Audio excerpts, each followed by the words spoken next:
Hi everyone, it's Cassandra with Bite Sides. It's almost the end of January, and your progress towards your New Year's resolutions might be non existent. Never fear, we have a special guest with us today who's going to share a different perspective on how to approach the new year and have your best year yet. Plus, the Lunar New Year starts today, so you have a bit of time to start anew. So let's welcome Adora Lee, a leadership coach that I met through the power of networking. Her mission is to inspire AAPI and female leaders to view their heritage and lived experiences as a unique leadership superpower that can lift up themselves, their teams, and their organizations. So, Adora, thank you so much for joining us today. Can you tell us a little bit more about your career journey? Yeah. Hi, Cassandra. Thank you so much for having me. Really, really happy to speak with you and your audience. So a bit about me. So I am a leadership and executive coach. This is something that is a formally very new role for me, but I would say in my 25-year executive and leadership career in corporate, in a financial services firm, it has always been part of my role as a people manager to lift up people, to find the best in people, to help unblock and really be a mirror for those who might not have a whole lot of confidence in what they can do, but I remind them what they've accomplished so far and to, use that and really help them to see them for their full capabilities so that they can achieve really the things that they had not thought that they could before. But between coaching and speaking and writing, I really feel like I'm just this, like this much fuller person than I was when I was just wearing a single hat back in corporate.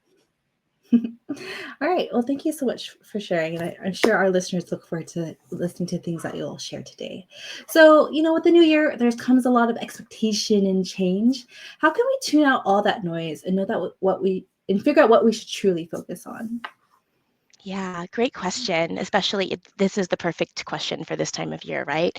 Well, isn't there a lot of noise out there for us? A lot of people and experts telling us what we should be doing, what we should be thinking, what we should be feeling, right? Mm-hmm. Whether it's fitness, whether it's meditation, whether it's the technology and how everyone needs to get on AI now, otherwise you're going to feel behind. I mean, talk about creating that FOMO feeling, right?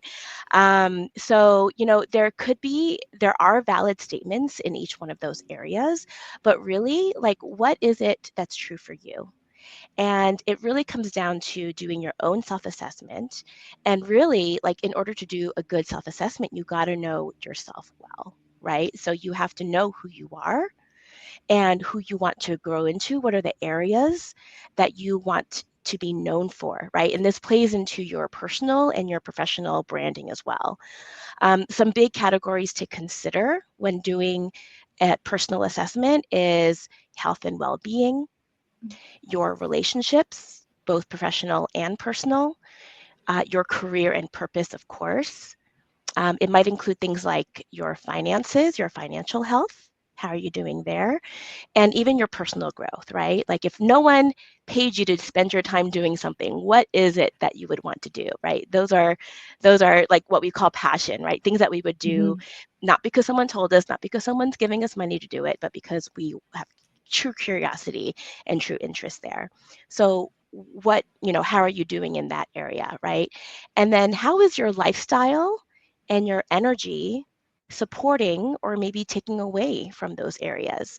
And hopefully you'll find some good support in the areas that are most important to you. Also during this self-assessment, I would say, remember that it's not supposed to be perfect. You should Mm-hmm. accept yourself for, any imperfections that are there. There's none of us that are perfect. There are these little phrases, right, that we've all heard, right? Progress over perfection. Small changes lead to big things.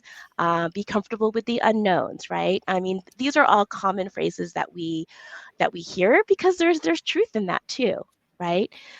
For me, I also really want to encourage leaders, younger, older, female, male, whichever gender, right, whichever ethnicity, just leaders in general. Um, I want to encourage them to take a risk in themselves and to see themselves as actually not such a huge risk to bet on. with the with their successes and their career and their journey so far. Um, like make it so that betting on yourself is actually not a big risk. So whatever that means for you in terms of raising your profile or leaning into certain areas, I'd say make 2025 your year to do that. Yeah, no, those well said. I mean, I like how you said to start with like assessment, right? And it helps that you gave us categories because once you said that, I was like, where do I even start?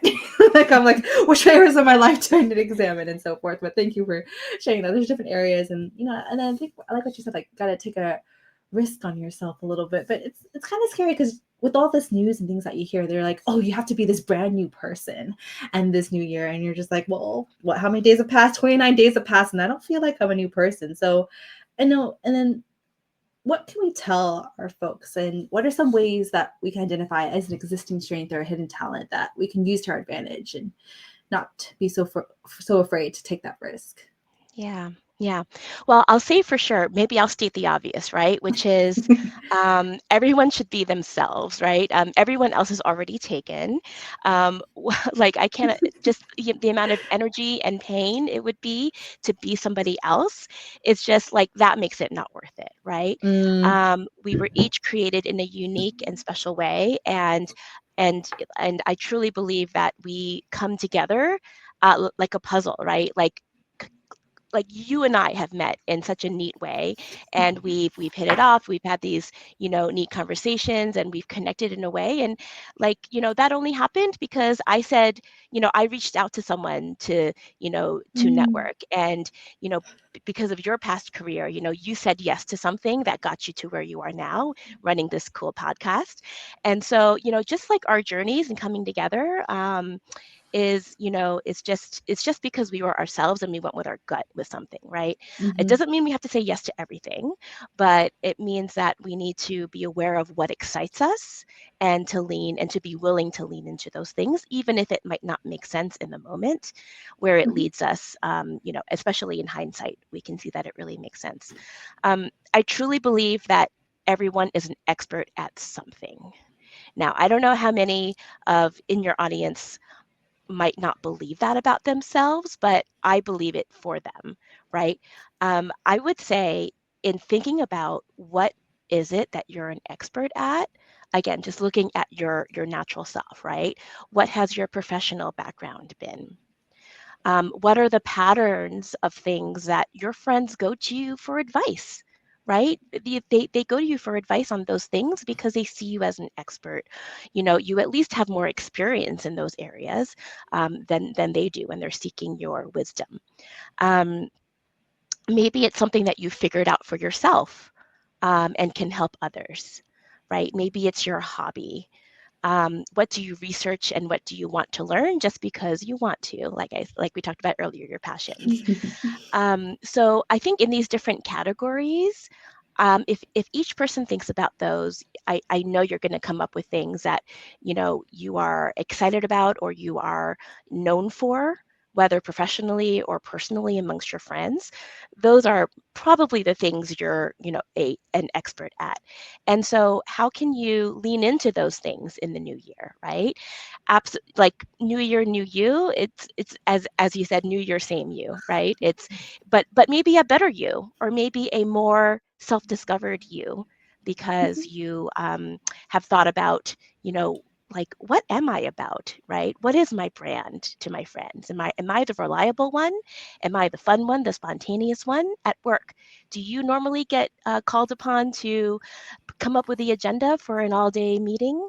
Are you the one that is asked to do the icebreaker? Okay, I guess so. Now I'm kind of speaking from my own experience here. I see, I see.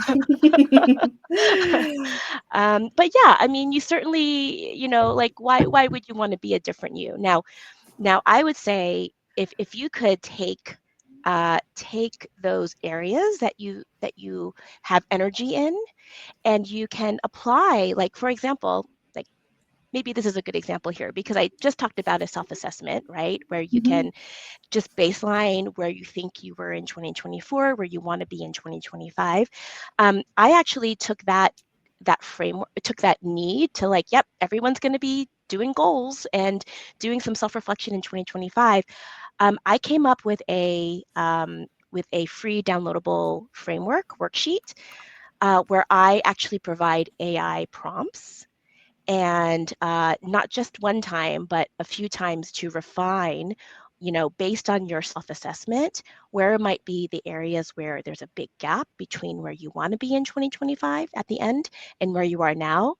And even if the gaps are small in those areas, but it's a really important area to you, there can be some goals designed around those as well. But using AI to help you identify and brainstorm, and then break down a plan to get you to help you make progress in those areas. That's something that I, in my life, have used. Like I'm excited about 2025 and helping others have the best year yet.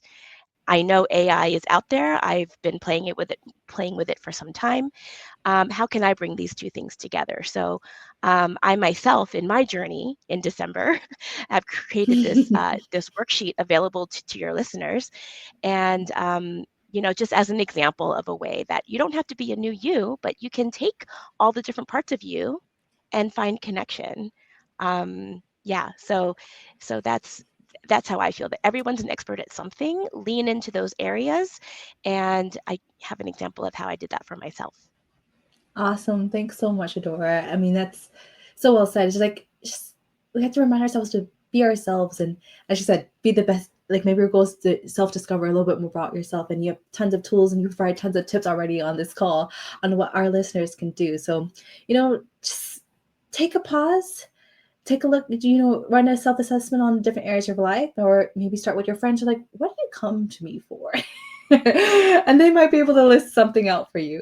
So yeah, just start small, be yourself, and I Start know you'll small. find, Yeah. yeah, you'll Yeah. unlock And that I you. mean, and I imagine there'll be moments for our listeners, right, who, they'll be doing the dishes, they'll be taking a shower, like wherever those moments that they're not actually thinking directly about this, where Hmm. it'll come back to them. Oh yeah, why is it that people at work say to me XYZ, right? Hmm. Like for me, the example is there have been like people have come to me saying, "How do you stay so calm during a crisis, during a fire, Hmm. right? During a fire at work when there's an upset client or there's a Mm. technical issue. How do you stay so calm?" And and I'm not here to give those tips necessarily, but it's like, yeah, those voices will come back at you like, three different people in different situations came to me and made those comments to me. It was just a side comment, Hmm. but like you just start recognizing the patterns in your life that Hmm. either you hear from other people or that you feel for yourself. Yeah. No, for sure. And I've definitely, just from this conversation, have all these other thoughts I've run through my head. I'm like, yes, they do come to me for that. So I need to reposition certain things. Well, don't talk to me about that anymore. But certain things, just please keep on doing that. Well, like I said, we can keep going on and on. Potentially, we'll have a future episode talking about how to remain calm under pressure. But beyond that, thank you so much, Adora, for joining us today, and sharing your insights and thoughts. And we appreciate your time that you had for us. And for Thank you those so out there, thanks much. for listening to In Bite Size. So cheers and have a lovely 2025. Take care. Thank you.